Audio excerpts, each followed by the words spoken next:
Alright everyone, welcome on board. Got the Luscombe started, run-ups complete. Got the weather NOTAMs checked, takeoff briefings complete. So we're ready to depart. We're going to depart runway 02 here at Wahoo, head to the west practice area, and start looking at the four forces of flight. So here we go.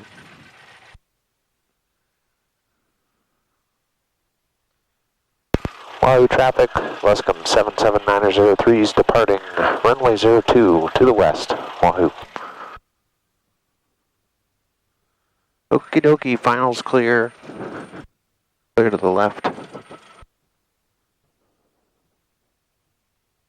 Getting out here early this morning. No one else out yet, as far as I can tell. Wind is dead. And 02 identified. Oh, there we go. Oil pressure, temperature in the green. Airspeed live, she wants to go. Sails up. 55 rotate. About 800 foot ground roll.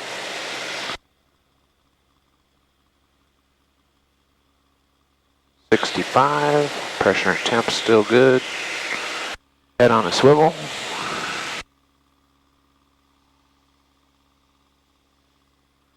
Trim is set.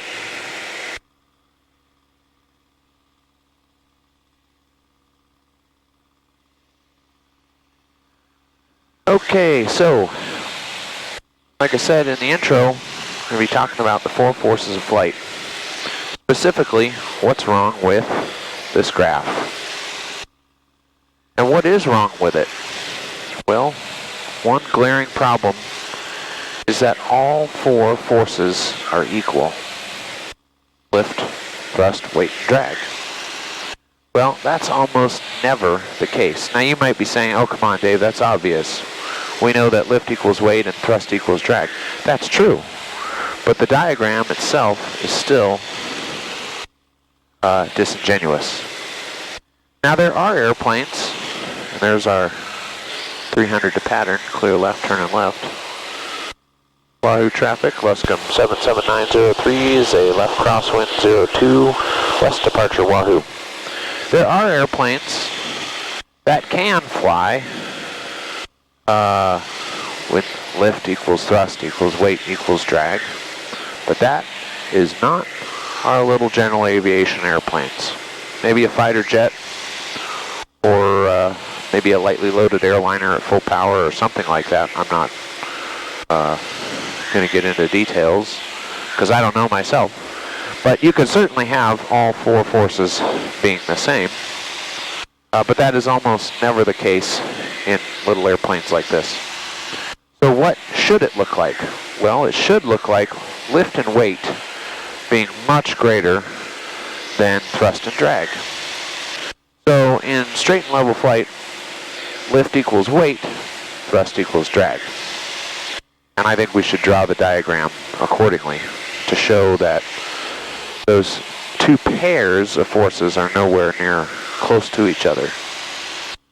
That helps people understand just how magical a wing is. A wing is an amazing tool. We get a huge benefit for a very small penalty. That's what makes airplanes so cool. In one sense, technically, is that the wing is making a lot of force for very little input. Okay, so we're cruising out now. And what I want to do today is specifically look at each force by itself first. Once we do that, we'll look at different phases of flight. So I'm going to keep posting graphs up or images up here to show what I'm talking about. And I can't see them, so bear with me if I get out of sync or something. But yeah, we're coming into level flight here. So let's talk about weight. Weight's pretty easy, right? Weight acts at our center of gravity and points straight at the Earth. We're in level flight, and so that's roughly perpendicular to where the airplane is pointing. Roughly. Now, if I point the nose of the airplane up, gravity is still working the same exact way. And the farther I raise the nose, the greater that weight shifts to being opposed to our flight path in a climb here. And if I let the nose down, lead it off with the power, and I put that weight on the nose, now the airplane goes down. Okay, or at least weight helps pull it back down. Okay, so the arrow relative to the Earth never changes, just stays pointing straight down. But the airplane itself can pivot around that, as hopefully you just saw in my pictures here, if they're up correctly. Okay, so weight's fairly straightforward. And we could think about it in a turn as well. We're clear to the right, turning right. Right now we're thinking about looking at the airplane from behind. And now our weight is pointing still straight down, even though the airplane is banked. Okay, so we can take the airplane and put it in any attitude. Let me look clear to the left again. Clear left. We can put the airplane in any attitude, and we know where the weight's pointed. Okay, next up is thrust. Now thrust is really simple, and we're going to simplify a little bit to the pilot level here. We don't need to overcomplicate things. We can think of thrust as basically pointing wherever the engine is pointing. So right now my engine is level, my thrust is that way, standing. So now if I raise the nose, I'm pointing my thrust up. I lower the nose, I point my thrust down. Weight didn't change in the direction it's pointing, but our thrust goes with our attitude. Okay, now we can also think about increasing and decreasing power, right? If I increase power, my thrust vector gets longer. And whenever I think of vector, I always think of the Despicable Me movies. When the guy says, "My name is Vector. I have both direction and magnitude." And all that's saying is a vector is an arrow. And it points in the direction it acts, and the length of the arrow tells us how strong it is. So if I go full power, well, now my thrust vector gets longer because I have more thrust. If I take away power, like I'm doing right now, then of course my thrust goes down. Now here's the cool thing. If we go idle power here in the Luscombe, in this particular Luscombe, we do not actually have any thrust right now. None whatsoever. The engine's still running, but having worked with this airplane enough, I know that that prop is actually providing drag right now. We'll talk about drag in a minute.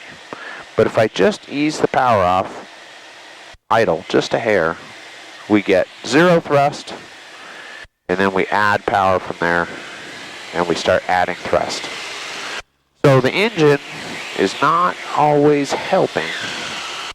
Could actually be hurting us. So there's an interesting little factoid. Okay, so we got the power and we're climbing back up. And we know where thrust is acting and what it's doing. Now, another interesting little thing about propeller airplanes is that our thrust is actually greatest from a standstill. So the max thrust we had with this thing today already was sitting still, full power, preparing for takeoff. Ever since then, we've had less thrust. Now our power has increased. We're not going to get into all that today, but it's something interesting. I'm just trying to throw some things out there for you to go, maybe spike your curiosity, go read up on a little bit. But we're not playing with a full deck with the thrust. Okay, now let's think about drag. Drag is a little more complicated because drag is now pointed the opposite direction of wherever we're going. So right now we're in level flight, just above 3,000 feet. So if our altitude is locked on, then our drag is exactly perpendicular to weight. And acting behind us. Where was I going with this? Oh yeah, but now let's go into slow flight. So now we apply carburetor heat. It's already warm this morning. Wasn't warm on the ground. Okay, we're slowing down, slowing down. What we're really doing here is increasing our angle of attack, right? We're pulling back on the stick. Airplane's slowing down. Now we add power to stay level. Now our pitch attitude changed. The airplane's nose is now pointed up more than it was a few minutes ago, or just a minute ago. But our drag did not change directions. It's still acting straight behind us. Because drag is not about where the airplane is pointed. Drag is about where the airplane is going. Clear left, turn left. We'll make a left turn. We don't want to get too far from home here. So, let's say something crazy happened and we were going through the air like this. Nose straight up, but straight forward. I don't know how you would do that, but let's say you could do that. The drag would not be pointed towards the tail. It would be pointed straight back. So hopefully that's showing up here in the graph that I'm posting. But yeah, drag is the opposite direction that we're going. So right now our thrust is elevated slightly, but our drag is still straight back. So now we can't just cleanly say that thrust equals drag, because now there's angles involved. Okay, enough of that. Now let's think about lift. Lift is pretty similar to drag in the sense that it acts relative to the way we're going rather than the way we're pointing. Let that settle for a second again. Accelerate here a little bit.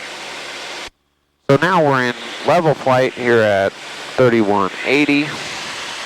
Our lift is exactly straight up because our flight path is level. But if I start a climb,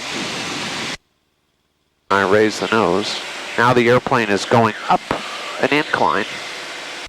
Well, now the lift is perpendicular to the incline, not gravity or not level pitch anymore. And it's also not which way the way the airplane is tilted, up or down. It's perpendicular to the way we're going.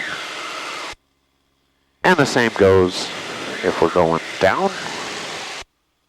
We tilt our flight path down.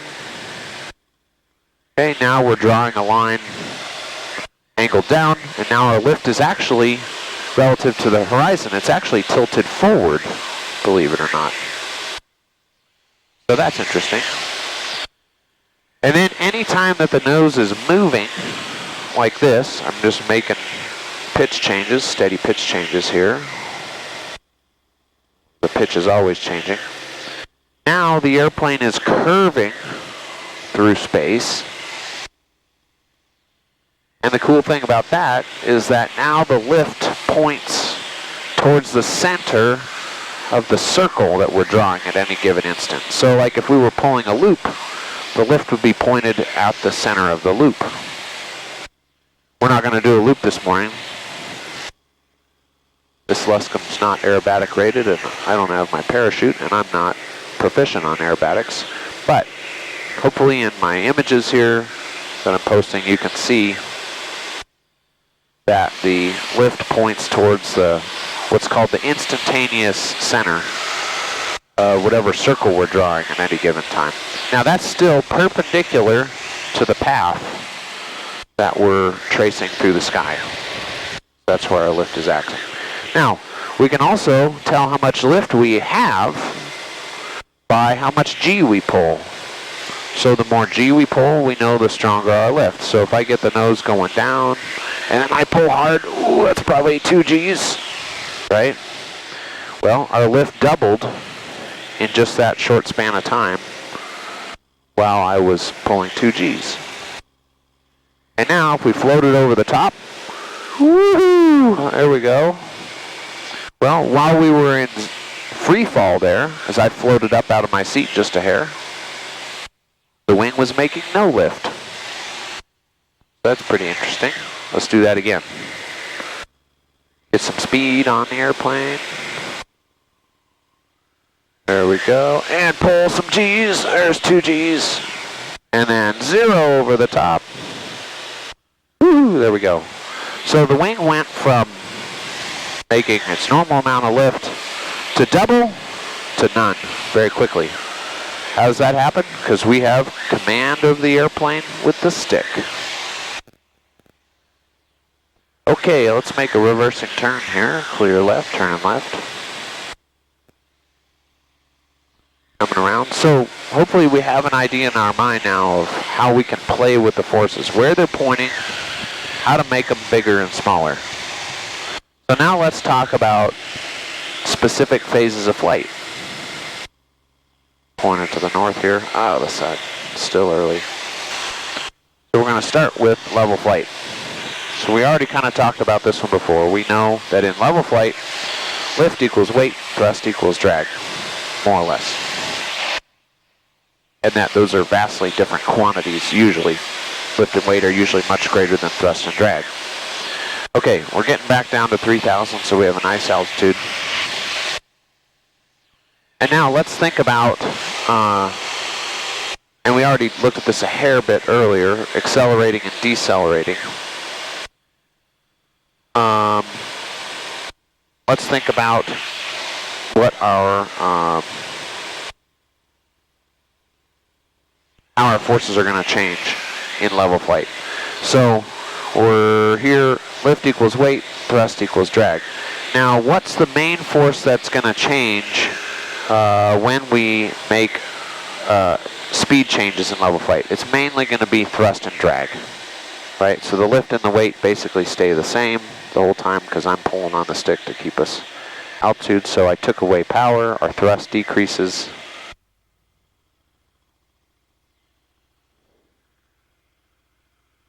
And now we stabilize. Now we have less thrust and less drag because we're pretty close to our best glide speed. Okay, and we push the power forward. We start accelerating. We added thrust. And we speed up. And our thrust grows and our drag grows to meet it if I keep us level. Okay, so level flight is usually fairly boring. We might have a slight change in the thrust angle like we talked about earlier. But that's pretty painless. Now, climbing and descending flight, that's where it gets interesting. So let's start a climb. Start a level climb here. A level climb. That doesn't make any sense. Okay, we're going to stabilize out 60 mile an hour, roughly. Okay, there we go. So we're in a climb. Now, weight is still pointed straight down. Thrust is pointed up because the engine's pointed up. Drag is pointed down and behind us because we're climbing up an incline. And our weight is now relative to the horizon, to level. It's pointed back behind us. Now, being pointed back behind us, is that in some way hurting us? Well, actually not. It's not, because it's perpendicular to the way we're going. So it can't affect whether we speed up or slow down. It's just relative to level, it's tilted back. So it's not acting like drag or anything like that. Okay, now let's think about how lift changes as we steepen our climb. So, believe it or not, the steeper we climb, people think, oh, well, if you steepen the climb, lift must be greater. But it's actually the opposite. This blows my mind when I first realized this. The steeper the airplane is climbing, the less lift we need. Now, how is that possible? Well, let's take it to the illogical extreme. Imagine we're climbing straight up. If we're climbing straight up, the engine's pointed up. The lift is pointed to the side because it's perpendicular to the way we're going. And then weight and drag are both pointed straight down. So the only thing that can pull us straight up in a steady climb is thrust.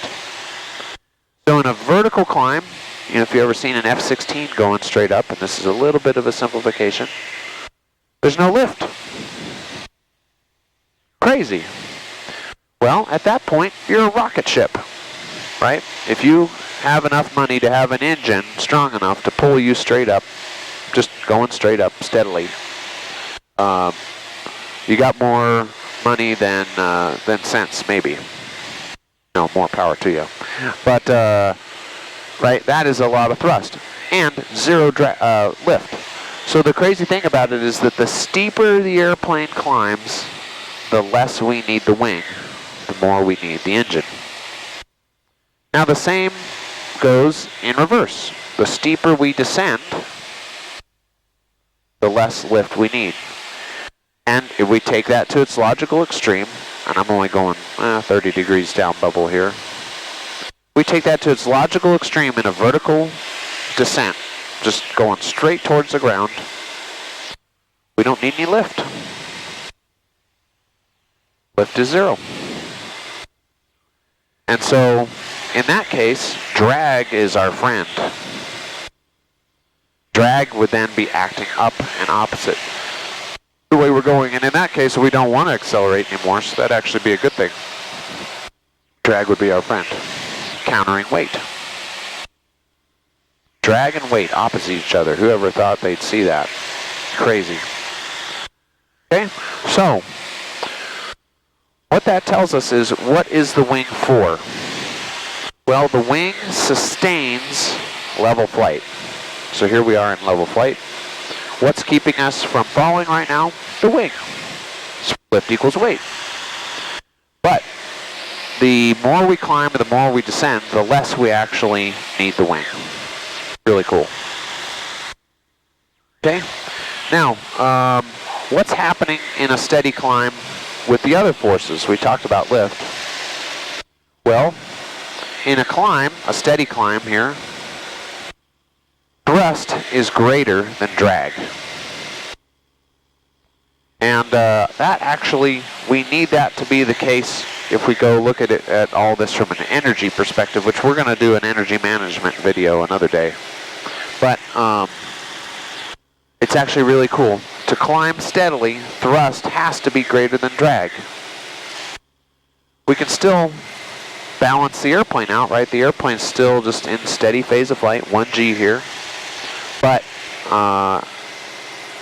you know, we could have way more thrust than we have drag, and the airplane climbs steadily. Now the opposite happens in a descent. Lower the nose. Warm up here this morning. Okay, we get the airplane going into a descent. Now, the energy equations and the force equations tell us that drag is now greater than thrust. Okay, so the airplane goes down. Steady flight. Okay, now there is another time when thrust is less than drag. If we're drawing a level line here, if we're just cruising steady and our airspeed is decreasing, thrust is less than drag. Has to be. The airplane's slowing down and not going up or down, so thrust is less than drag. Now, if we start accelerating, keep on a level line here. Now thrust is greater than drag because airspeed is increasing and altitude is, well, mostly level. Yeah. So now, we looked at level, climbing, descending plate. See what's next on the list. Oh, let's look at a glide. A glide's a nice example of a descent. We're going to turn into the sun. Sorry, folks. Ooh, pulled the throttle a little quick there. I was just trying to pull it back a little bit, snatched it back. Clear to the south, turning south. I'm trying to just run north-south lines here to keep the sun out of our eyes as best I can. Okay, so now let's take a force away. We already took lift away when we did our 0G pushover. But now we're going to take thrust completely away.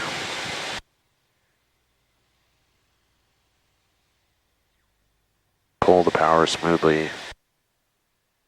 My engine will never forgive me for what I just did, pulling it back like that. Okay, get my trim in, get steady in the descent here. Okay, down we go. Now we're 65 miles an hour, we're in a steady glide, near best glide speed. Airplane's descending, no thrust. If anything, our idle power is even giving us a hair bit of drag. And so now how do the forces balance? Well, the lift is perpendicular, kind of tilted forward. The weight is straight down, and the drag is acting behind us. And in this case, the weight is our thrust.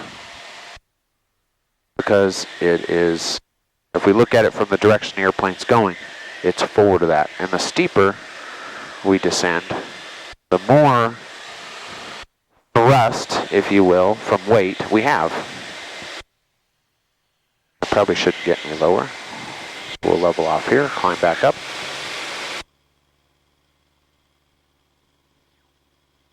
Trim, trim, trim. Okay, so the glide's pretty cool, only 3 forces. Now that brings up the question. We can get rid of lift. We can get rid of thrust. Obviously, we can't get rid of weight. I wish I could. That would be nice. A diet. I'm trying to diet. Doesn't mean it's helping. But the other thing is we cannot get rid of drag entirely. We can get rid of some drag, but we can't get rid of all of our drag. So what are the ways to rid ourselves of some drag? Well, the first way is to fly at best glide speed. That would be the speed at which, for steady flight, we have the least amount of drag. And we're pretty close to that right in here, 65, 70 miles an hour. So we've got that. Now there is one other sneaky little way to get rid of some drag, and that is to fly with no lift.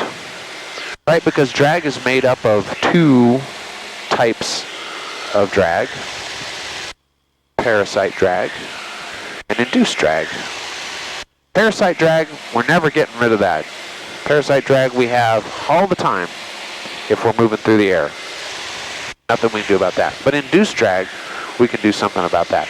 And so if we don't have any lift, there won't be any induced drag because induced drag is a byproduct of lift. So let's see here. I'm going to try and slow below best glide speed and give this airplane the least amount of drag it's ever had. I'm going to pull up here, and I'm going to push over, and about 65 miles an hour, if I'm 0G, we'll have the least drag we've ever had. Here we go. Woo, there we go. All right. So yeah, we went through 65 miles an hour at 0G. So all we had was our parasite drag. I guess we had less when we were going slower. Yeah, never mind. So yeah, through that whole thing, we had pretty low drag. Because parasite drag speeds up, so the moment I got to 0G, we probably had the least amount of drag. But we're not doing that every day of the week, right? Okay, I'm going to start heading southeast, work our way back towards Wahoo. Keep the sun out of our eyes. Okay, so we're trying to talk about forces we can get rid of. And we can get rid of some drag. We can get rid of lift. We can get rid of thrust, but we can't get rid of weight. What's next? Yeah, we got that. Pulling G. Okay, that leaves transitions between phases of flight. And when we were talking earlier about lift being less in a climb and descent, steady climb and descent, you might say, but Dave, I pull back on the stick and I feel the lift increase. And that may very well be true, but that's a transition phase. So there's lots of different transitions that we do, right? So I could slow down on a level line. That would be a transition. We've already done a couple of those. So I pull power back. Airplane slows down. Right, we're in a transition. Drag is greater than thrust. But we can also have the same with lift and weight. So if I am, say, in level flight and I want to go into a climb, well, I'm going to have to pull back on the stick to initiate the climb. And that is going to bend our flight path up, and that is going to add a little bit of G. And the quicker we do that, the more G-force we're adding, and the more lift we're using. So we absolutely use the wing and lift to get the airplane going up or down into climbs and descents. We push down here, we get rid of some lift, and that transitions us into a descent. So that absolutely does factor into this in terms of transition. So you don't want to conflate the entry or the transition with the steady state. Those can be different things, right? More lift going into a climb, less lift once established in the climb. Kind of the same thing with a descent. Less lift going into it, less lift in. But exactly how much, either way, who knows? We'll leave that to the engineers. Okay, so done a lot of talking, a little bit of maneuvering. Gonna start heading back towards Wahoo. This is a shorter flight, but I think a good one if you want to understand the four forces of flight more than just, here's this oversimplified picture that has the potential to give us misunderstandings, right? And so I've been fascinated with the four forces of flight for years. It's just so cool to be able to change them all, right? To have control over them. And right, when you're going down the road in your car, right? Well, you can steer left and right, you can speed up or down, but that's really all you can do. Here we can make our own hills and valleys, right? And so we have a lot more in the way of forces to play with. Now that doesn't mean that when you're out flying that you need to think about the four forces of flight at all, right? You really don't, right? But that doesn't mean that there isn't good stuff to know. Make sure I know where I'm at here. Yeah, it's always a good thing.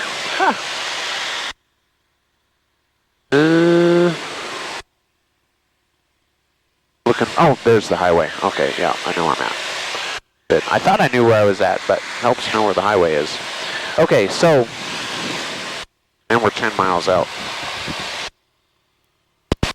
Wahoo traffic, Luscombe 7790 degrees, 10 miles to the west, inbound 02 Wahoo. Okay, but it helps as you're learning and you're trying to understand this stuff. You want to play with things and make them move, right? So if we never make the arrows on this chart move, we're never going to understand it, right? And what do we call knowledge that doesn't move? That's rote knowledge, R-O-T-E, rote knowledge. And rote knowledge by itself is absolutely useless to us. We have no benefit from it. We have to take that rote knowledge and we have to make it come alive. And we have to make it have relationships and cause and effect, and to increase and to decrease. And if we do that, then we can actually use that knowledge. We can understand that knowledge. We can then apply that knowledge to our flying. So we have to make it useful. And this graph, sorry folks, ain't useful. It's just not. It doesn't tell us anything interesting. And like I said, it gives away this big misconception that all four forces of flight are equal. Another thing we saw today is that we can't just simplify the four forces of flight to always be pointed the same direction all the time. I've seen videos where people say, well, the airplane climbs because lift is greater. Well, we saw today, I talked about it today, that lift is less in a steady climb than it even is in level flight. So You can't just pin those 4 forces of flight in place and then just say, well, we speed up because thrust increases. Well, no. We can speed up because we point the weight under the nose. Or we slow down because we put the weight on the tail. Right? We don't just go down because gravity somehow increases and someone dials up the gravity knob and we go down. No, the 4 forces of flight are always changing direction. They're dynamic. They're interesting. And so we got to play with them at least a little bit so that we understand them and we're not just talking at a rote level here. Okay, we're headed back into Wahoo. Let's see here. We are coming up on 5 miles. Wahoo traffic, Luscombe 77903 is 5 to the west, inbound left base 02, Wahoo. I really don't want to point into the sun. I guess I will. So we get out to a 45. Now here's a fun little operational tip. You can work at angles to the sun, like I was doing there. Put the sun in the doorpost and kind of work back and forth like this. I like to do that when I'm flight instructing. I try to run a line perpendicular to the sun so that we don't have the sun blatantly in our eyes all the time. So we're kind of doing that right now. So when the sun comes up out of due east in the morning, we're working north and south. In the winter, when the sun is way to the south, then maybe we're working more of a northeast southwest line. Keeps the sun off the side. For you folks flying low wings, well, you're just screwed. Sorry. That's why I don't fly low wings unless I have to. That's why I bought a high wing. That's why high wings are better, right, folks? We all agree, yes? High wings are better? Good, good, good. Okay. Why don't we make another call since we're changing the plan here?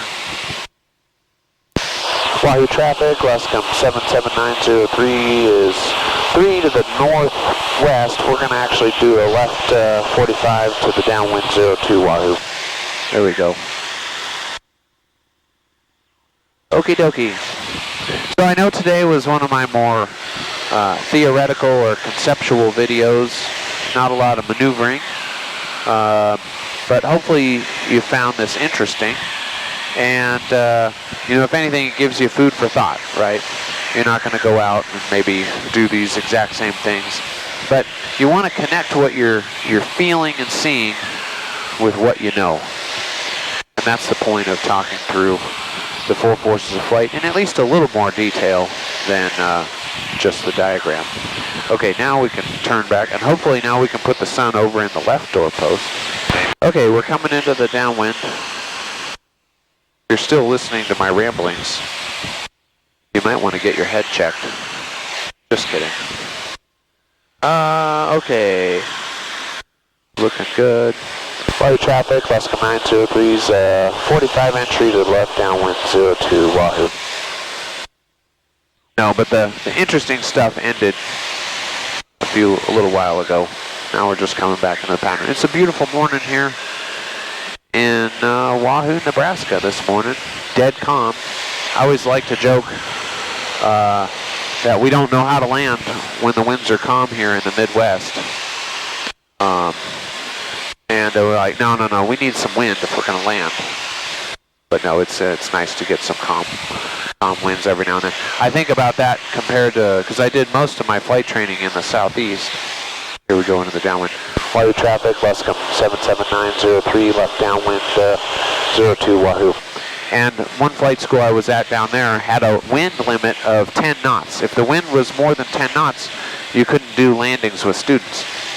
Well, here in the Midwest, if you had a 10-knot limit on teaching students how to land, no one would ever learn how to land, right? So, not that I don't try to find calm mornings for students to fly on, or calm evenings. Absolutely do. It certainly helps. But, yeah, that's rare as hen's teeth around here. So, okay, carb heat. Power's coming back. Okay, we're coming into the glide, which we already talked about earlier.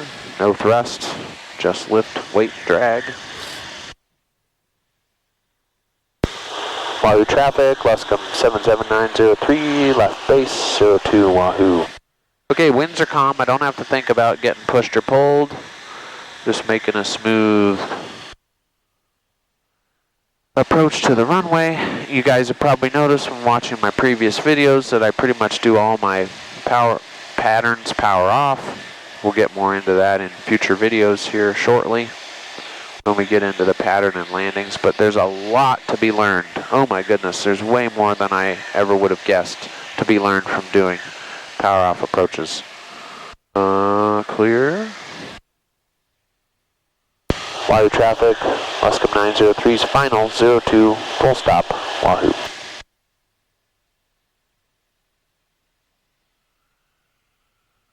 Little slip, coming around. Got the right rudder down, stick forward to the left, nice and stable. Start taking it out, sock is still dead. Ooh, coming down, yeah, that's chillier down here. A little firm, good enough for government work. Keeping the tail up, oh yeah, dead calm, morning like this, we can just keep the tail up. Run the stick all the way forward, tail comes down, nice, pin the stick back.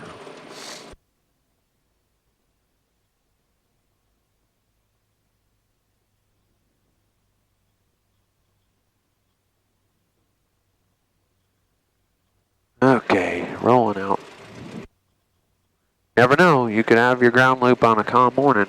You never know when it's going to happen. You always got to be watching. Yeah, we definitely had a little bit of a thermal inversion this morning, I think. Even though we had really low pressure, I guess the two could go together. Maybe meteorology folks can chime in on that if you made it this far. I always kind of thought of a thermal inversion as more of a high pressure thing, but I guess it could be a low pressure thing. Maybe it is a low pressure thing. Showing how much I don't know about thermal inversions. Clear right, clear left. Wahoo traffic, Luscombe 903 is clear, 02 Wahoo.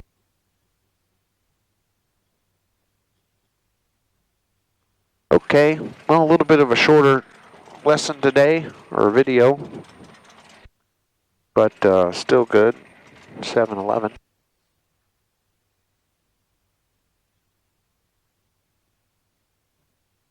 Okay, and who knows, maybe we get done with this. Maybe I'll go do some patterns. We'll see. Got a lot to do today, though.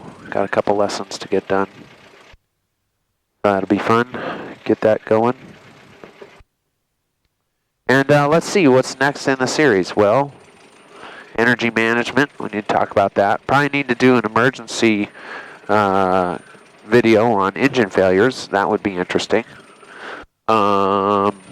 Maybe we could do some more check ride type maneuvers.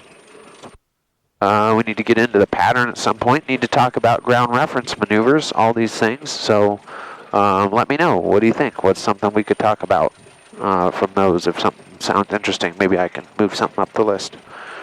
Wahoo traffic, Luscombe 77903 is crossing 1331, Wahoo.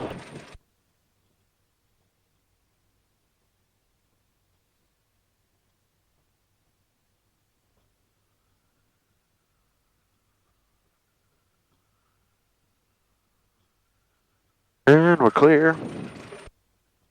Wahoo traffic, Luscombe 77903 is clear of 02, Wahoo.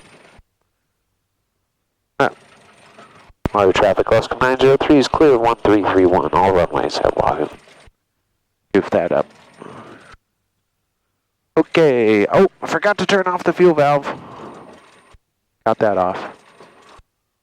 Let's see, we got to miss the famous pothole here. So we'll sidestep a little bit.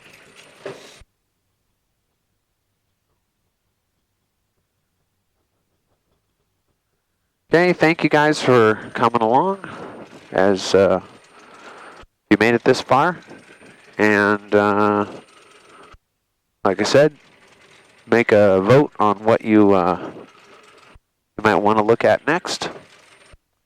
And if Feel free to contact me through LinkedIn if you're interested in flight training, either here in Nebraska or virtual flight training, online through ground school, through Zoom or Google Meets or something like that.